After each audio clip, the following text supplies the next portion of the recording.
મિત્રોને જય સિયારામ. આજે આપણે ધોરણ 6 ગણિત વિષયમાં સ્વાધ્યાય 8.4માં દાખલા નંબર 7 જોવાના છે. દાખલા નંબર 7, આકાશે 10 કિગ્રાની શાકભાજી ખરીદી. કુલ શાકભાજી કેટલા કિગ્રાની છે? 10. તેમાં તેણે 3 કિગ્રા 500 ગ્રામ ડુંગળી, 2 કિગ્રા 75 ગ્રામ ટામેટા અને બાકીના બટાકા ખરીદ્યા. તો ખરીદેલા બટાકાનું વજન કેટલું થશે? બરાબર.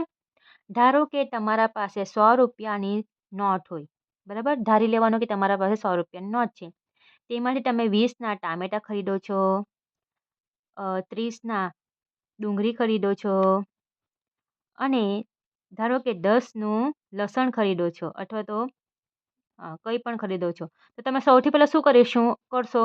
તો તમે સૌથી પહેલાં આ જે તમે ખરીદેલી વસ્તુ છે એને તમે સરવાળો કરશો. બરાબર. અને જે જવાબ આવે છે એને આપણે 100માંથી બાદ કરીશું. બરાબર. આ રીતના જ તમે શાકભાજી અથવા કંઈ પણ વસ્તુ ખરીદવા જશો તો આ રીતે તમે તમારા હિસાબ કરશો. તે જ પ્રમાણે અહીં આપેલું છે કે અહીં કુલ શાકભાજી કેટલી ગ્રામની છે, કિગ્રાની છે? તો 10 કિગ્રાની, એટલે કે 10 કિલો કુલ શાકભાજી છે. તેમાંથી ડુંગળી આટલા કિલા છે અને ટામેટા આટલા કિલા છે. બરાબર. અને આપણે બટાકાનું કેટલું વજન બાકી રહે છે તે આપણે શોધવાનું છે. બરાબર. તો આપણે લખીશું કે કુલ ખરીદેલ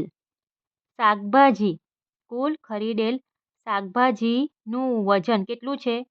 10 કિગ્રા છે. કેટલું છે? 10 કિગ્રા, એટલે કે 10 કિલોગ્રામ. ત્યાર પછી એના પછીનું સેન્ટન્સમાં શું કહેવા માંગે છે કે તેમાં તેણી 3 કિગ્રા 500 ગ્રામ ડુંગળી ખરીદી છે. લખીશું આપણે કે ખરીદેલ ડુંગળીનું વજન. બરાબર. ડુંગળીનું વજન કેટલા છે? તો 3 કિગ્રા અને 500 ગ્રામ. બરાબર. એટલે કે 3.5 કિલો છે. તે જ પ્રમાણે ખરીદેલ ટામેટા કેટલા છે? તો લખીશું કે ખરીદેલ ટામેટાનું વજન કેટલું છે? 2 કિગ્રા 75 ગ્રામ. બરાબર. હવે જુઓ, ખાસ કરીને જે આપણે દાખલા ગણ્યા છે 3 થી 6 સુધીમાં, એમાં ફક્ત 2 રકમ હતી, જ્યારે અહીં તમને 3 રકમ જોવા મળે છે. જ્યારે 3 રકમ જોવા મળે છે ત્યારે તમારે શું કરવાનું કે કોઈ 2 સંખ્યા જ્યારે સરખી હોય, બરાબર, જેમ કે આ આપણે સરખું છે અને આ કુલ છે, તો આપણે સૌથી પહેલાં આ 2 રકમ જે છે એના સરવાળો કરવો પડશે. જેવી રીતે આપણે તમને બતાવ્યું છે અહીં રફમાં, તેવી રીતે અહીં તમને આ 2 રકમનો સૌથી પહેલાં સરવાળો કરવો પડશે. આ 2 સંખ્યાનો સરવાળો થઈ જાય પછી એને ઉપરની જે સંખ્યા, એટલે કે જે કુલ ખરીદેલ શાકભાજી છે એમાંથી તમને આ સંખ્યા બાદ કરવી પડશે. બરાબર. તો આપણે આ 2 સંખ્યાનો સરવાળો કરીશું. તો સરવાળા માટે શું કરવું પડશે? તો લખીશું આપણે કે ખરીદેલ ડુંગળી અને ટામેટાનું કુલ વજન માટે આપણે સરવાળો કરીએ છીએ. બરાબર. કુલ વજન સરવાળો કરીશું. કુલનો મતલબ જ થાય સરવાળો. 3 કિગ્રા 500 ગ્રામ. બરાબર. પ્લસ 2 કિગ્રા. હવે જુઓ, 75માં કુલ 2 સંખ્યા છે તો સૌથી પહેલાં એકમના અંકમાં 5 લખીશું અને દશકમાં લખીશું 7. આ રીતે તમારે એકમથી જવાનું, તો તમારી ભૂલ આવશે નહીં. ગ્રામનું ગ્રામ. બરાબર. તો સૌથી પહેલાં આપણું લખીશું તો ગ્રામ આવશે. બરાબર. હવે 0 + 5 5, 0 + 7 7, 5નો 5. કિગ્રા લખીશું અને 3 + 2 5 થાય. જવાબ શું આવે છે? 5 કિગ્રા 575 ગ્રામ. હવે આપણને આ જે રકમ મળે છે તેને આપણે 10 કિગ્રામાંથી બાદ કરવાની છે. બરાબર. તો અહીં શું છે આપણા પાસે કે બાકીના બટાકા ખરીદ્યા. તો ખરીદેલા બટાકાનું વજન આપણે શોધવાનું છે. તો આપણે લખીશું કે ખરીદેલ બટાકાનું વજન, આપણું જે કુલ વજન છે 10 કિગ્રા. હવે આપણા પાસે જુઓ ગ્રામ નહીં મળે, તો ગ્રામમાં અહીં કુલ કેટલા અંક આવ્યા છે? 1 2 3. 3 અંક આવ્યા છે. તેના માટે આપણે લખીશું 0 0 0 અને ગ્રામ, જેથી કરીને તમને બાદબાકીમાં સરળતા રહેશે. ઓછા. હવે 5 છે તો 5 એકમના સ્થાન પર આવશે એટલે કે શૂન્યની નીચે 5 આવશે. કિગ્રાનું કિગ્રા આવશે. 5 7 5 575 ગ્રામ. બરાબર.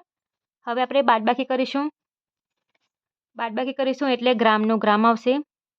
શૂન્યમાંથી 5 જશે નહીં. શૂન્યમાંથી 7 પણ જશે નહીં. શૂન્યમાંથી 5 પણ જશે નહીં.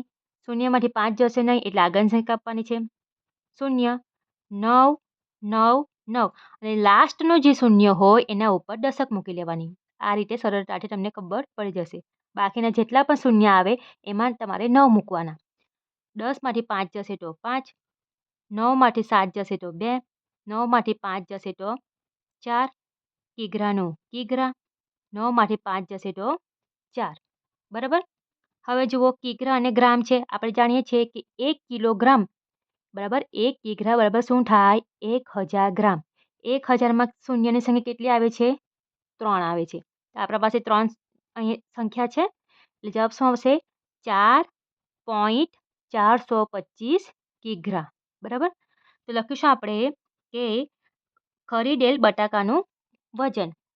ખરીદેલ બટાકાનું વજન શું આવશે? 4.425 કિગ્રા થશે. બરાબર. તો આ પ્રમાણે આપણો દાખલા નંબર 7 પણ પૂર્ણ થાય છે. થોડો લાંબો દાખલો છે પરંતુ તમને ખબર પડી જશે જ્યારે 2 અથવા 2 કરતાં વધારે રકમ આવેલી હોય સંખ્યામાં. જુઓ 1 2 અને 3 છે તો તમારે સૌથી પહેલાં જે 2 સરખા હોય તેને સરવાળો કરવાનો અને તેને કુલમાંથી બાદબાકી કરી લેવાની. વિડીયો પસંદ આવ્યો હોય વિડીયોને લાઇક કરજો, મિત્રોમાં શેર કરજો, ચેનલને સબસ્ક્રાઈબ કરતા રહેજો. મળીએ આપણે આગળના વિડીયોમાં. સૌને જય સિયારામ.